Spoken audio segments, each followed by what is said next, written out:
Hello YouTubers and welcome to my YouTube channel Master That English, where we understand, analyze and interpret the important texts that may be a part of your English curriculum. Our topic for today is the Indian poet Dom Moraes. Who is he? What kind of poetry are we going to study? And what are the things related to this poet's writing style is all that we are going to discuss in the coming lectures. So stay tuned. Get your pens and notepads ready.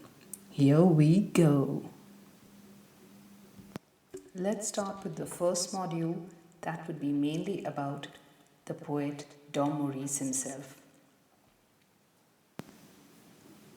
Dom Moraes belongs to a Goan family and his religion is Roman Catholic.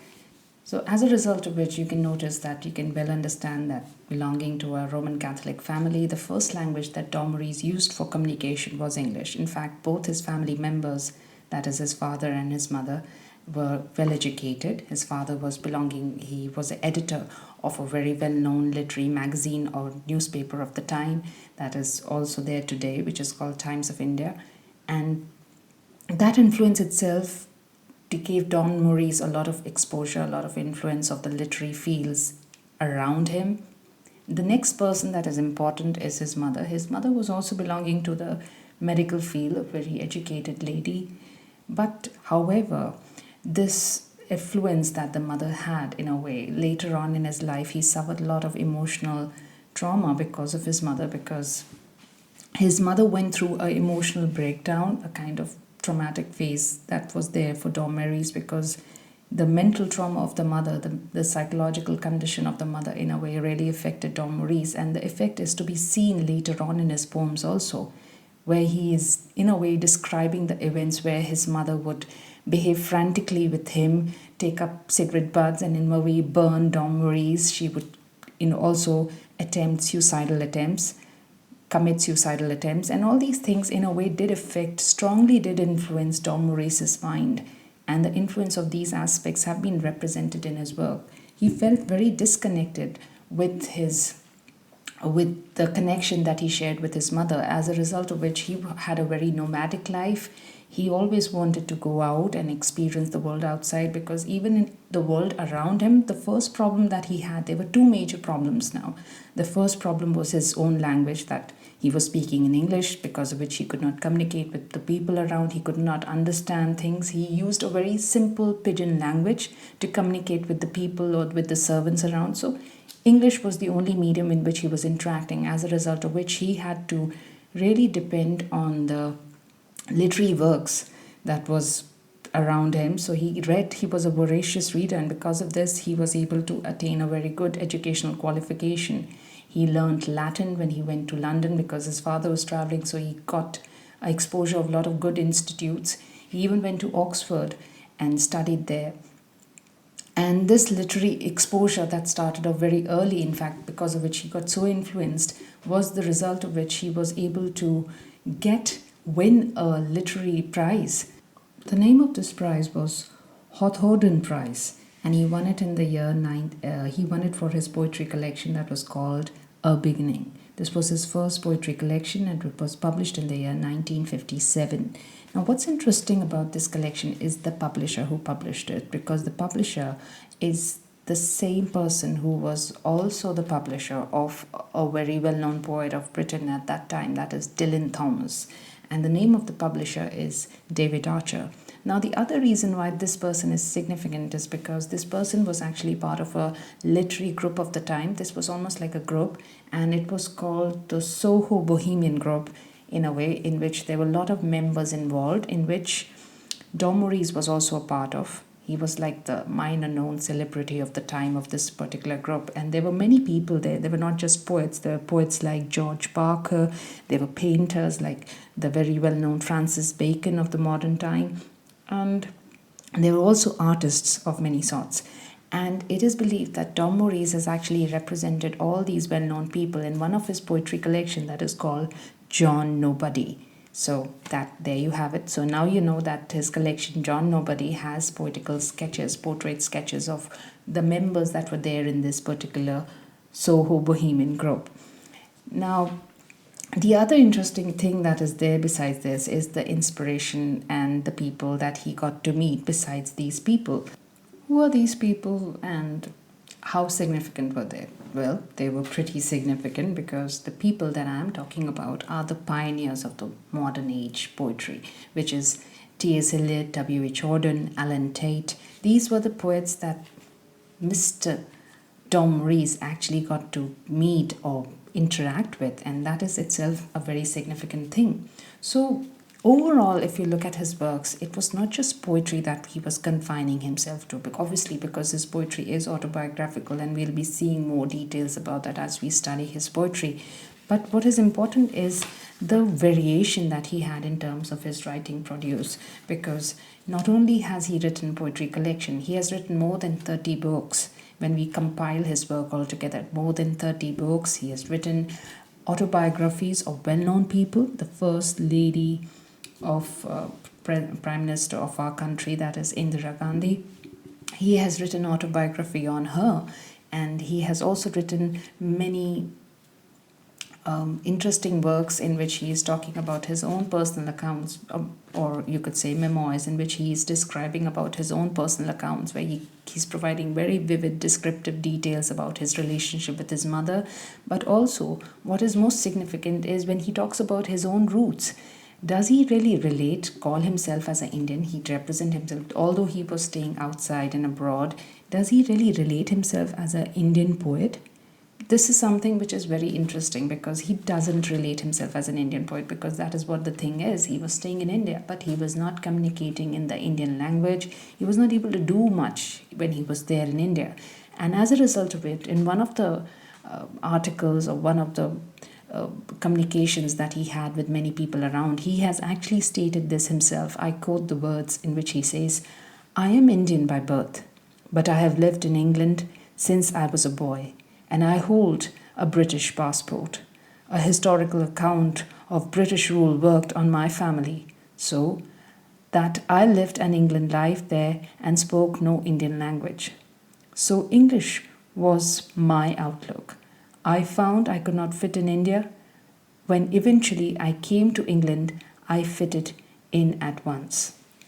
This quote represents his idea that he never was able to relate to the Indian heritage. He was never able to identify. And as a reason of why he's always, in a way, in a confusion, in almost in flux of understanding what his true identity is, because he cannot relate with his family ties, he cannot relate with his own ethnicity of what his true original roots are, and as a result of which there is a lot of sadness that is represented in Tom Moraes' work, where he's actually trying to figure out who he really is, which he's never able to do in many of his poetry collection, even in his later works. Besides the early works where he's talking about these representations of people that he's meeting, there is also something that we should know about his own married life. How was he in relationships with people? Well, he had multiple affairs and a lot of relationships. The very first was at a very tender age, when he was just 18 years old. He got married, and this was the lady whom he got married to was Henrietta Moraes, and he had a son with this lady. His name was Heath Moraes. They were married at a very, as I already said, he was married at a very tender age. Later on, the second marriage was also with the lady named Judy. The third is an interesting lady. The third lady whom he had a relationship with was an Indian actress. This is Leela Naidu. And the relationship was in a lot of hype because she was an Indian actress, and their relationship lasted for 2 decades. Now, the last relationship that is considered to be significant is because this is a person with whom he collaborated many of his works. And the name of this lady is Sarayu Srivastava. Now, this is interesting because she was, again,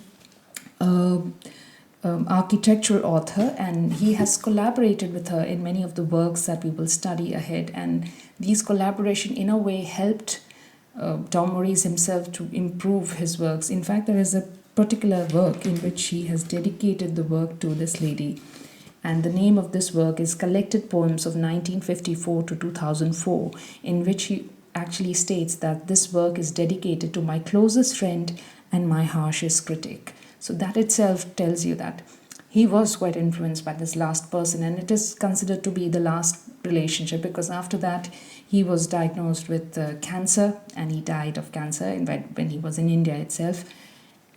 When his return to India, so he died in India itself, where he was born, and he died here. He was not able to cure himself, but that's what it is. Besides these known aspects about his own life, which is important is that, is there any other literary claim that or award that he has won? Yes, there is a very significant collection that is called Cinnamon Shade, New and Selected Poems. This was published in the year 2001, and the reason why it is significant is because it has won the Sahitya Academy Award, the most prestigious award of Indian literary awards. Like, you are considered a pioneer in a way. You have contributed in literature if you're winning this award. So he has won the Sahitya Academy Award for this particular collection. So that sums it up in terms of his collection of works, and he has represented his relationship aspects. The ladies that I referred have been mentioned in his later collections. I won't be going into the detail of those accounts, but he has mentioned those ladies also there in his works. The relationship is very personal, and that is the reason, this is the significant reason why critics have often been very have noticed this aspect of him always going too personal. He is not actually able to relate much about or talk much about the aspects or the social scenarios. These aspects are not represented, which is very weird in a way, because he is a poet who was writing so many different forms. He was an editor, he was also traveling, and he was a part of a lot of documentaries. But when you talk about his poetry, it is very personal. It is only talking about the things, the dilemmas, the confusion, the chaos, the exile that he's feeling as an individual, which is also interesting because the last work that he published was a work which in a way represents parallel tones of representing himself as an outsider. He never considered himself as a person or an individual who belongs to India. He has considered himself almost like an outsider, not as an exile poet.